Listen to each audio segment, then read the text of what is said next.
Hi అండి, welcome back to our channel. నేను మీ Padma.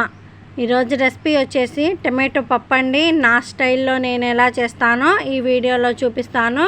First time మన ఛానల్ చూస్తుంటే ప్లీజ్ లైక్ చేయండి, ఛానల్ని సబ్స్క్రైబ్ చేయండి, అలానే సపోర్ట్ చేయండి. టమాటా పప్పు అనేది ఎంతోమంది చేస్తూ ఉంటారు కదా, కానీ చాలా వరకు కుదరదండి.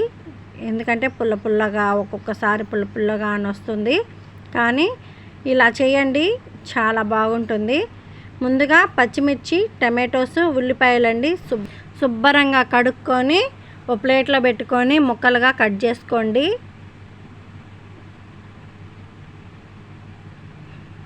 మనకి ఏ సైజు కావాలంటే ఆ సైజు కట్ చేసుకోవచ్చండి. ఇలా మొత్తం కట్ చేసుకొని పక్కన పెట్టేసుకోండి. ఇప్పుడు కందిపప్పు తీసుకొని శుభ్రంగా కడుక్కొని పప్పు కుక్కర్లో వేసుకోండి. ఇలా వేసుకున్న తర్వాత మనం కట్ చేసాం కదా, ఆ ముక్కలు అనేది వేసేసుకోండి.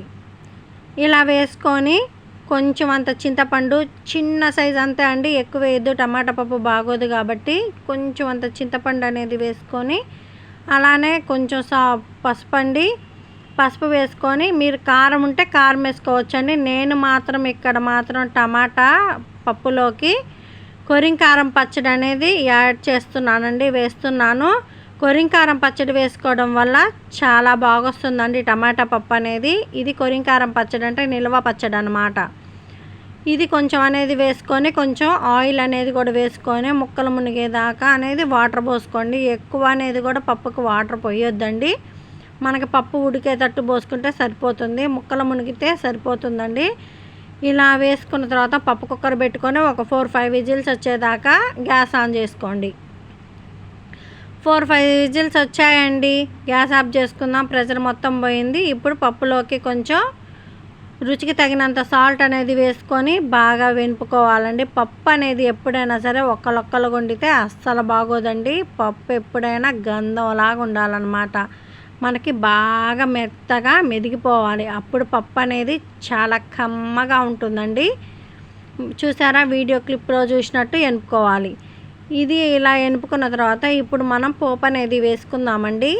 పోపు వేసుకోవడానికి ఒక చిన్న కళాయి పెట్టుకొని 1 టేబుల్ స్పూన్ దాకా అనేది ఆయిల్ అనేది వేసుకోండి. ఆయిల్ వేసుకున్న తర్వాత ఆవాలు, కచ్చాపచ్చిగా దంచుకున్న చిన్నెల్లిపాయలు, అలానే కరివేపాకు, అలానే ఎండుమిర్చి అనేది కూడా వేసుకోండి. ఇలా వేసుకొని బాగా చిన్నెల్లిపాయ అనేది బాగా ఫ్రై అయిపోవాలండి, గోల్డెన్ కలర్లోకి రావాలి. ఇలా వచ్చిన తర్వాత గ్యాస్ ఆఫ్ చేసుకొని పప్పులోకి వేసేసుకోవడమే అండి. ఇప్పుడు ఎంతో రుచికరమైన టమాటో పప్పు రెడీ. ఇలానే సర్వ్ చేసుకొని తినొచ్చండి. ఇది చపాతీలోకి కూడా బాగుంటుంది, అలానే రైస్లోకి బాగుంటుందండి, చాలా బాగుంటుంది. ఒకసారి మీరు కూడా ట్రై చేయండి. ఎలా ఉందో నాకు కామెంట్ చేయండి. వీడియో కనుక నచ్చితే లైక్ చేయండి, షేర్ చేయండి, కామెంట్ చేయండి, సబ్స్క్రైబ్ టు మై ఛానల్.